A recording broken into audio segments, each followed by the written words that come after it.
said, yeah. Y'all know who y'all rocking with. It's your boy Rocky, that dark-skinned one. And it's time for us to tap into another episode of NY STEPPAS. You know how my peoples out there doing, man? How my SIGs out there doing, man? Okay, so it's what? It's Sunday/Monday. I know we working. It's around 1 a.m. What we had today in New York, we had the Puerto Rican Day Parade. Definitely want to shout out to all my Puerto Rican viewers. I don't know, every year in Manhattan, New York, they throw this parade in Manhattan. When I was younger, I used to definitely run into that PR parade, go stupid, go dumb. I ain't gonna lie. I remember one year they was wilding out there in that parade where it was a bunch of Latin kings. They started getting drunk. You know, that was the only time I seen that parade not be at its peak. But other than that, I ain't gonna front Puerto Rican Day Parade every year. I was definitely heavy in attendance, you heard. So you know the vibe. Shout out to all my PR viewers that's on the check-in. Definitely would like to announce right after this episode of Keys to the Streets. It's gonna be a fire one. Tune in. Stay tuned in. Y'all know the vibes, you heard. What we got going on. How many of y'all seen that How many of y'all seen the live between 050 and Hasan Campbell? I didn't. I like put it on for a little minute, but I ain't stayed tuned in. I seen a little bit of it. Something about them having paperwork on Hasan, or however that may go. What y'all think, man? Drop it in the comment. Do y'all think Hasan Campbell is? Do y'all think he however you call it, a rat snitch, a cooperator, a CI, informant? What y'all think about Hasan Campbell, man? I ain't gonna front my thoughts on Hasan Campbell, man. I don't know. I can't call it. I think the way shit going now, I think he'll definitely sit down with those people. I ain't gonna lie. He be doing too much for me, you heard? But that's about it. That's about it. We about to get tuned in into what we came here for, you heard? I know y'all see that title, y'all see that thumbnail. We gonna spin to Brooklyn for this one, you heard? The Flossy, to be exact. For those of y'all that don't know what the Flossy is, that is Canarsie, aka the Floss. You heard? The Floss blew up like for over the last little 10, 15 years. You heard? The Floss blew up. I remember when Canarsie, that's like the nice area of Brooklyn, you heard? But over, the drill wave and even a little bit before that, because you had them being dub niggas, Floss been putting on. I ain't even gonna front, because I know the being dub, they was beefing with GS9 for a little minute. And they was beefing with my peoples. I ain't gonna lie. Them BMW, them some Jamaicans. That's like a little Jamaican clique out there in Canarsie. And they was giving it up. I ain't gonna lie. You heard? All right. So when we talking about this stepper right here, right, we got to talk about the leader of the new school. You hear me? So now what I mean about the leader of the new school, after my generation, right, after the Street Femmes, the Tykes, the G-Babies, the Charlie Rocks, the who else in that little wave right there? Y'all know the vibes. Y'all know the names. We ain't even got to get into all of the names, right? So after my generation, right, so everybody in my generation, we either kind of got killed or went to jail, right? And so for a little minute, and I'm going to say around 2009, 2010, a lot of people was off the streets. And so the streets kind of was up for grabs. And this stepper right here, man, he grabbed it. You heard? I'm not even gonna lie. When we talking about stepping, You hear me? I'm talking about 16 years old, 17 years old, stepping, showing older niggas how to step. Y'all know the vibes, man. Let's get into the Jeezy Moola story, man. Hold on. Let's bring that back. Because I can't see that. You hear me? I couldn't see that. But nah, with both parents coming from the West Indies to America to find a better opportunity, one could say going hard was in his blood. After the war on drugs came the war on terror, which made it harder to get cocaine into the U.S. With the pipelines being sold up for states like New York that's on the East Coast away from the borders, we now paying $45,000 for a brick of cocaine, which was just $17,000. So this drug game inflation caused a lot of hustlers to adapt while some saw other hustles. But if it wasn't for the high prices that changed the game, it was the feds doing their minor sweep up that came when any new president was elected. Hoods that was snatched up by the feds in 2009. 2 fly in the B&B, Cortland, 166, 167, 280. The OGKs in Albany, Edgemere, Hamels, NYC, the Suffolk, heroin routes shut down. A $30 million worth of heroin seized in the Bronx the Builder-Beer case. So with all the big dogs either dead, in jail, or laying low, the streets was wide open. And who else but Jeezy Moola to step up and claim the throne? Let's talk about the swipes, man, the scammers, the Zoe life, right? So after that after the generation, which was my generation, I feel like we was the last generation that was actually selling drugs in the lobby. You understand? Hustling all day on the block just to get it. And I'm not saying niggas everywhere worldwide is not doing that. No, I'm not saying that, because you got a trap everywhere you go. I'm talking about in New York. I don't know about no other state. I'm not even talking about upstate. I'm talking about in New York. New York is a place where you can't be dumb. You can't be dumb. You got to keep up with the times. You got to be smooth. You got to be swift. You got to be on your feet. They changed so much shit in New York, and they kind of got this shit sold up. I'm not going to lie to you. The cops got a camera on every step that you take. If it's not a camera that's on the corner, it's a camera on somebody's building or somebody's house or some business. You understand? Everywhere you go out here, there is a camera. So you are getting locked up. And I feel like 2009, right? This is the year I went to the feds. And this is the year Obama got elected. A lot of people do not know what that means, truly. Now, Obama pushed war on terror. When you push war on terror, now you're talking about border control. You're talking about TSA. You're talking about these things. You understand? The places that terrorists would look to exploit. You understand? And so once you got this, once you had the war on drugs and you had the troops now going out there, him stationing the troops out there meant the dope, they eyes on the dope, they burning the dope out there. All the poppy fields and all that, they burning it. You understand? The U.S. is going out there to burn it. You understand?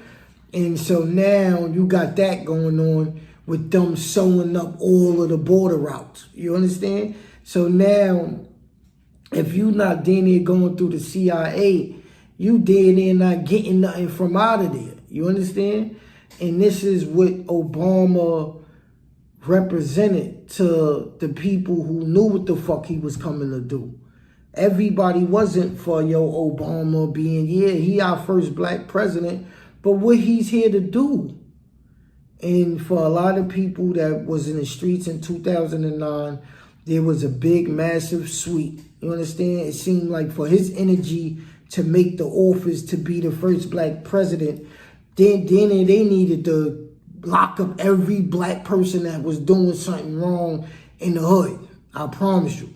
Because we all caught some cases in 2009, right? But now look. We ain't even gonna forget all that, right? So now you got the older brothers. I'm gonna call us the older brothers. You got us jammed up or in jail, and we laying low. We like, yo, fuck that. I see what's going on. I'm not catching no charge. I'm done. I'm going to get a job. It's over, right? And now this is the return, right? Because now they our little brothers, right? They our little brothers, our little sisters. Now they in the street. And I ain't saying they ain't as tough as we was, but no, you know what I liked about my little sister and them generation is that they cared for big money. When it came down to us, right, our generation, niggas who selling drugs, we starting from an 8-ball and we grinding this shit until we get an ounce, and then we genuinely rise up. But now let's talk about all the niggas that get stuck on an 8-ball. You understand? Them niggas will flip an 8-ball and have something in their pocket, flipping up. That shit is crazy. I seen it happen, and niggas be grown, right? And now this generation coming, and now they playing. I say it's the rebirth of the scams, of the check game, whatever you want to call it. This is the rebirth of that. There's nothing new under the sun. I've been heard that. Anything that's been around is coming back around. I promise you that. And so I felt like them, our little sisters and brothers and them, they bought into this generation. I mean, they bought this energy in of scamming, Zola niggas, you understand? And this in Brooklyn, when it came down to, and it wasn't even an older nigga game. I'm not even gonna lie. It was some older niggas doing shit. But when Jeezy stepped on the scene, nigga, I promise you, he was putting niggas to shame. Son stepping out, not only is he stepping out, but all right, so you know you got your little tricks and shit. Everybody do tricks, right? So a lot of niggas in the hood is saying this, right? So the young boy like 16 years old, right? So the nigga know they getting a lot of money, so he start marketing himself. He buying chains, real right, this is movement, this is label, he pushing it. And not only is he pushing it, he's investing in it. This nigga is 16, 17 years old, investing in something legit. You understand? So he's taking, no matter where it's coming from, but he still got the formula. He got the formula. I'm going to take from this, invest in that, so I could be free one day. Now, we seen him. We seen him. We seen him go. We seen him go from scamming, niggas talking about this Zoe life. This is the start of the Zoes, you heard? And you got a few names that's in the city. You got a few niggas that could have hit that throne. You got a few niggas that's in his lane. You got Jack Gang Zay, you got TV Baller, you got Harlem Puff, you got Obligated CEO. You got these niggas is really getting to a bag, right? So, and they you know, whatever. They doing whatever, right? And if I look at them, I look at niggas, right? And I'll be like, all right, them niggas is either my age or a little younger than me, right? Like a year or two. And then I look at Jeezy and this nigga was a kid. And this is what niggas fail to realize when it came to Jeezy Moola. This nigga was a kid doing it, you heard? And we gonna get into what I feel that would have made him pop, but we gonna talk about that a little later. Like every other Hefe Tell crew, Jeezy got to the bag and put his team on. It started with Jeezy, but it didn't stay on Jeezy. Once game was good, Jeezy planted his eyes on the music industry. He would take a bag and invest in his music career. He would splurge on a few real right pieces and chains, and then he would take his gang on the road to Miami. Out in the 305, Jeezy would get to work. Scamming by day, rapping by night. Jeezy would establish solid relationships with Meek Mill and the Dream Chasers and Trey Songz. But when you sitting on the throne, you become a target. During the charge period, Real Right was engaged in a violent conflict with members of a rival crew known as the Bread Gang. whose members also operated in Brooklyn. The gang war led to a series of shootings between Real Right and Bread Gang, including the murder of Sean Pierre, a Real Right member, S.Dot. A crime for which Marvin Pippins, a Bread Gang member, was convicted following trial in the Eastern District of New York.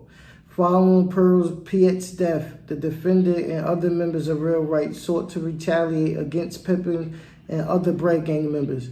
On January 3rd, 2017, the defendants learned that a Bread Gang member could be found in Lower Manhattan.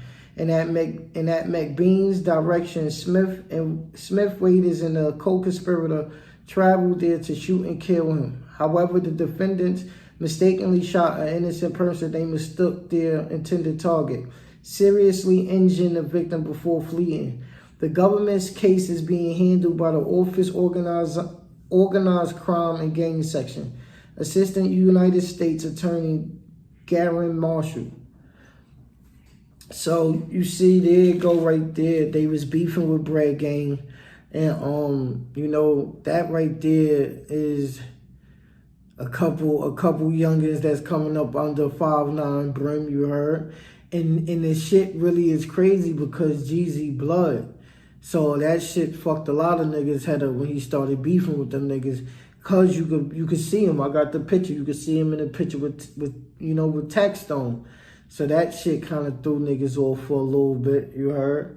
But yeah, once they started beefing with Bread Gang, it's cause them niggas killed S.Dot. Niggas, you know, when S.Dot got killed, you know, Jeezy felt that shit. I ain't gonna front. And this is when you see the S.Dot killing, it kind of, it arises in every, if you that nigga in the spotlight, you gonna have an S.Dot moment. What I mean, if you that nigga, right, and you claim you that nigga, the streets, God, the energies is gonna make you be about that shit. All that shit that you speaking about, all that shit that you promoting, the energy, the vibration you giving off, it's gonna make you prove yourself. And I feel like that's what happened with Jeezy, right? The S.Dot moment came, niggas killed your man. This one of his right hand mans. It fucks him up. It fucked him up in the head. And so now he like, yo, fuck it. Niggas playing with me. Like, son really was 17 years old buying to protect. You understand? So we gonna put ourselves in the mind of niggas playing, these young niggas playing with this amount of money. And he had his head on right, I promise you. The nigga invested in his own little company and all that. They had their chains, them niggas was shooting videos, he was working, right? So you got his head right. You got his head right. And now, it's not just about the money shit, right, when it comes to the streets. Because everybody wanted to be just about the money, meaning I'm getting money, I'm taking care of myself, my peoples, that's it. Nah, it comes with niggas trying you, niggas being jealous, niggas might don't even know you and be jealous of you. It could be a nigga that they bitch like, yo, you seen this Jeezy Moola post or something, now a nigga hate you for the rest of their life, you heard? And you know, so he had that S.Dot moment where you had to step up, and Jeezy stepped up. Son stepped up, and he stepped up, and niggas, they hit the wrong person, they hit an innocent bystander. That shit is happening frequent now, but he still stood, you understand? Just like, even when it comes to the cases, because this is how I feel about him, right? I could freestyle. We gonna start freestyling, right? And what I mean, I wrote up a whole show, but I like it better when I freestyle. I ain't looking down at none of that, right? So, son, the streets called him out. He stood on business, right? And now, but he off a little bit. And plus, these niggas is running around zoning everything moving. You understand? So you gonna have a lot of niggas hating. And when you got a lot of niggas hating, you got a lot of niggas looking to kill you, knock you off your throne, or telling you to get you off the fucking throne, you heard? And that could be, and that's what I learned. Being a nigga in the spotlight, that shit is dangerous. Being a nigga that everybody want to be like that shit is dangerous. Because that shit don't come with love. That shit come with a false image of love. You understand? Just because a nigga happy that they meeting you and you this person, that don't mean they ain't going home like, yo, damn, I should have stuck this nigga up. Or I should have got this nigga. You understand? But before Jeezy could retaliate, right? Again, on them Bread Gang niggas, son got jammed up. Man, this is one of the parts about the Jeezy Moola story that kind of fucked me up, right? Because I was jammed up when Jeezy was doing his thing. I was in the feds doing some that Fed time, right? And so I'm calling home and my little sister letting me know, yo, this is what it is out here, this who doing what. And so when I came home, I seen it for myself. I'm like, oh, boy in position, son doing what he doing, you understand? He doing what he gotta do. And then he gets snatched up, right? He gets snatched up, sit up for a little minute, take his time, come home, and I'm like, all right, boy about to pop right now. Then he gets snatched up again. And now after he gets snatched up this time, they not letting him go. Cause while he's sitting up fighting that case, the feds come and supersede the indictment, snatch him in the feds for the gang war. You understand? This is what they doing. This is what they doing. This is the K-Flock. This is what they doing. You understand? They don't want us to pop. They don't want us to be great. Some niggas could change everything. You understand? The right person in the right situation could change everything for us. But they don't want us there. They don't.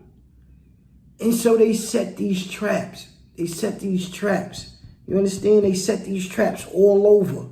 Some niggas weave them. Some of us grow with the growing pains that we start learning how to weave all of the bumps, right? But then when you young and you get caught up, when you young and you moving how Jeezy was moving, 100,000 here, 100,000 there, 100,000 on the wrist. You understand? They don't like that. I don't care if it is rented. Them niggas don't want to see you doing better than them. And so they gonna get you out the way. You understand? They got him out the way. That's how I feel about the Jeezy thing, right? I'm gonna keep it 100 with you. He came home that last time, right? And he dropped that video. And it was like a serious song. That's when he showed him coming home and shit like that. And y'all gonna see it. I'm gonna flip it up and all that. But now when he dropped that song, I'm like, oh, he coming. He coming. Then he got locked up again. And when he got jammed up again, I said, I see what they doing. They not going to let him go. And they ain't let him go. You understand? They did not let him go after that last one. They say, oh, we got you. And now we got you for life. And it's fucked up, right? Because I felt like Jeezy was so blessed that that's all he needed was to stay out long enough for God to change everything for him.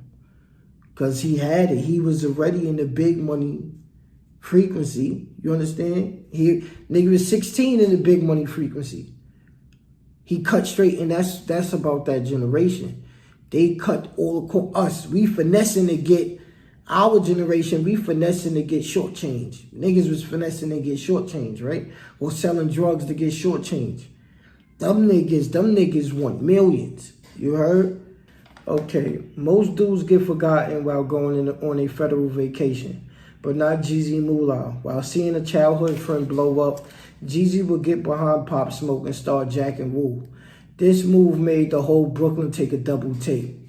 As of saying, fuck the haters, Jeezy would get a iced out chain that spelled out Woo and 2 more with the names Dottie on them.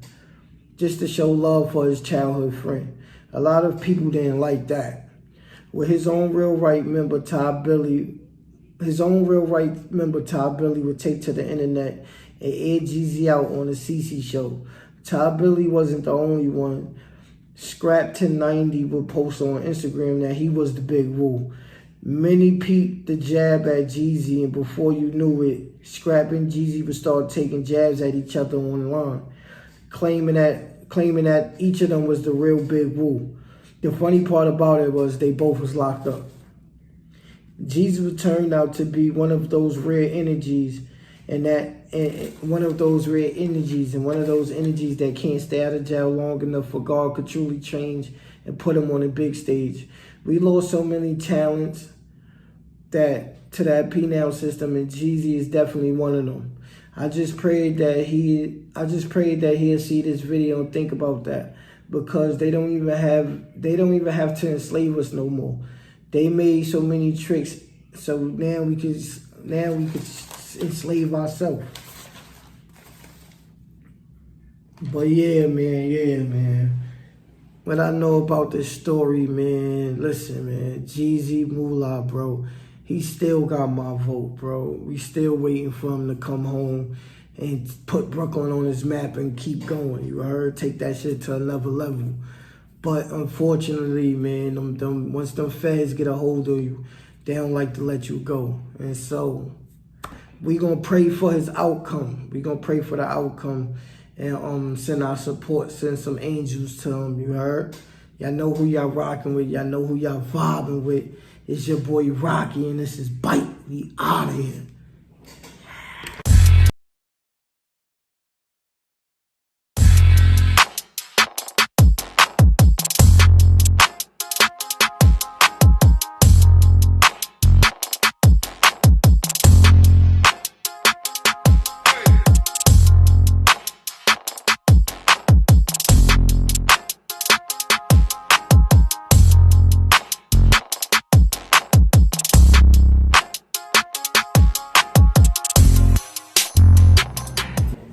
Yo, y'all know who y'all rocking with. It's your boy Rocky, that dark skin one.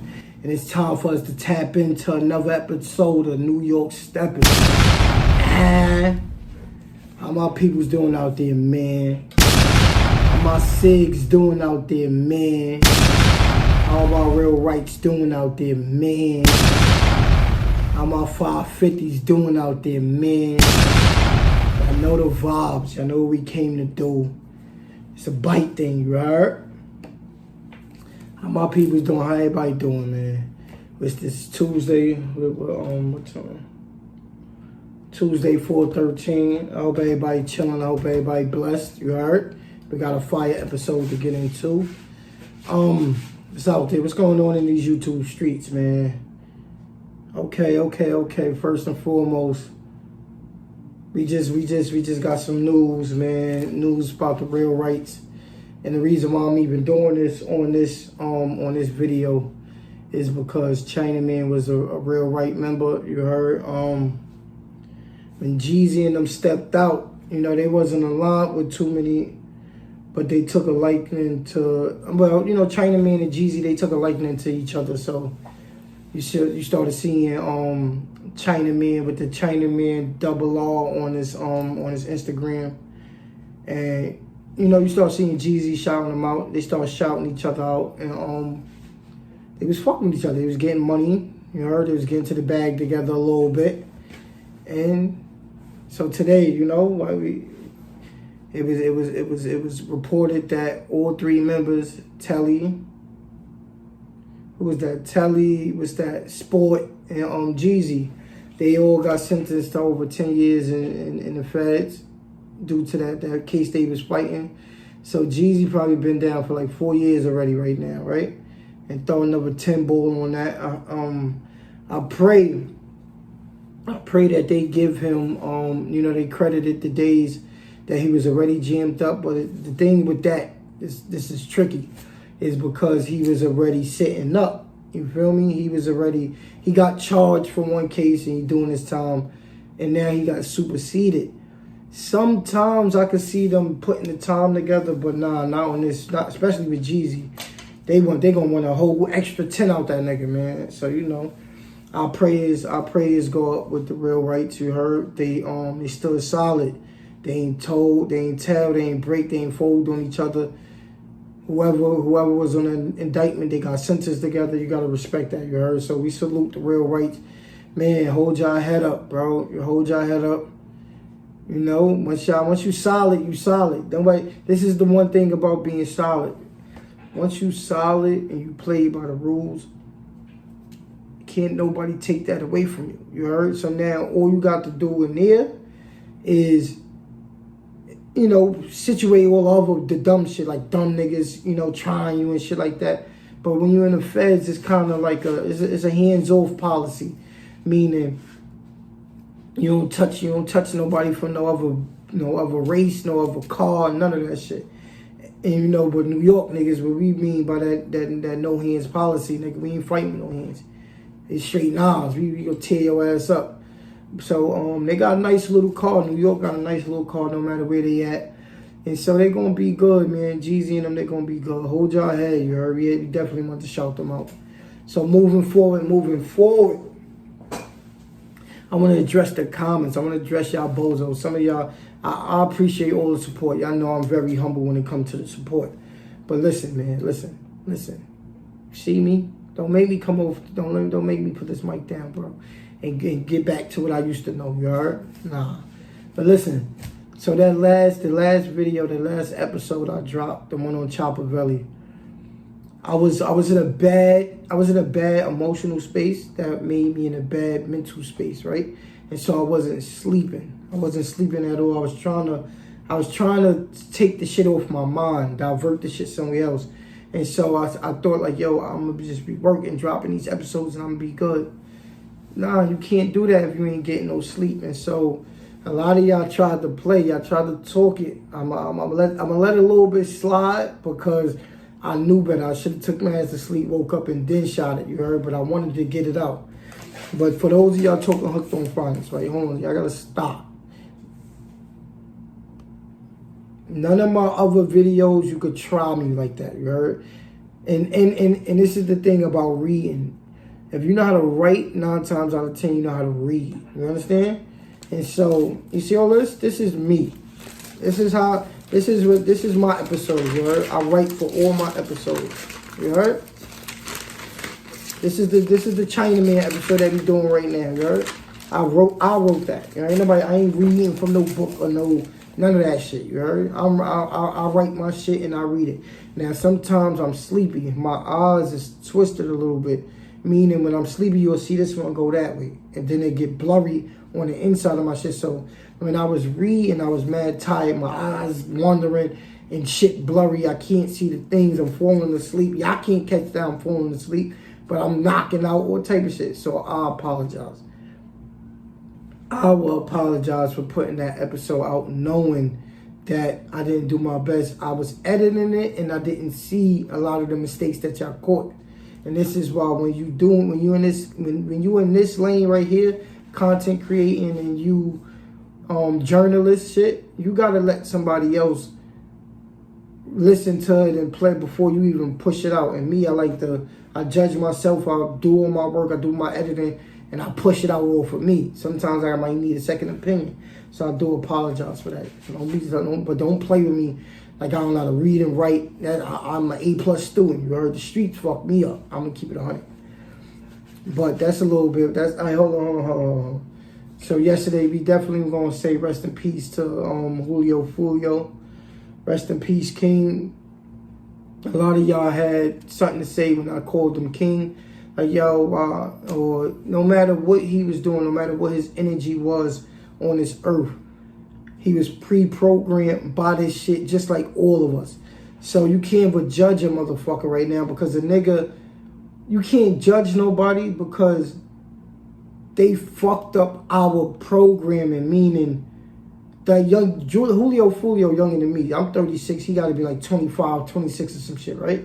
So that generation of young boys, they got programmed by rap music. Not even rap music. They got programmed by drill music and motherfucking twerking shit. And now you see what we got. You heard? So when you got somebody like Julio Foolio that might be not the best person in character, you still got to cut him a little bit of slack because for the simple fact he had a vision, right? He had a dream that I want to do music.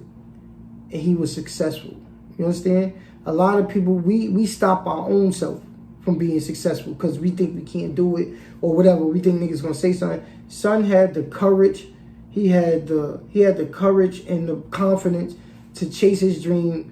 He caught his dream, was making money off it. You can't be mad at that, bro. If I call him king, you heard? If you don't feel like he a king, keep that shit to yourself, you heard?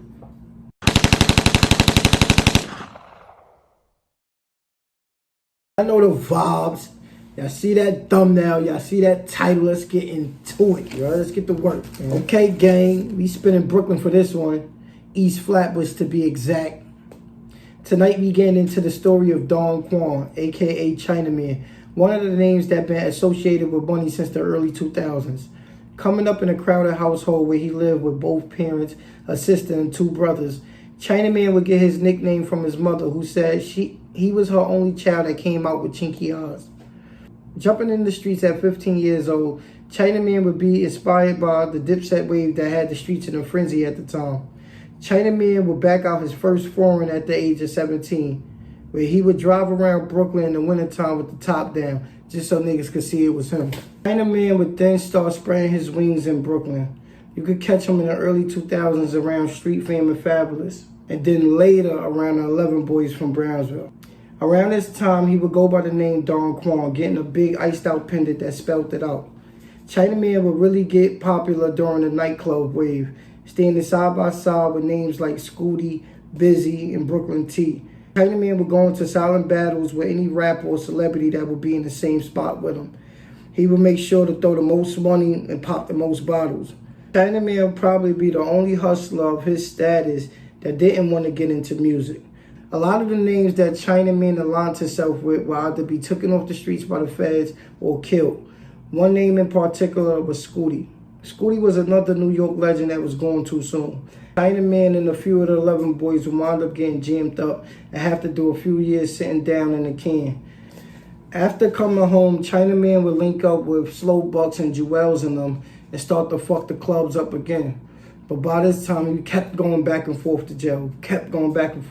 Like he was renting an apartment there. Being in jail so much only added to the mystery of who Chinaman was.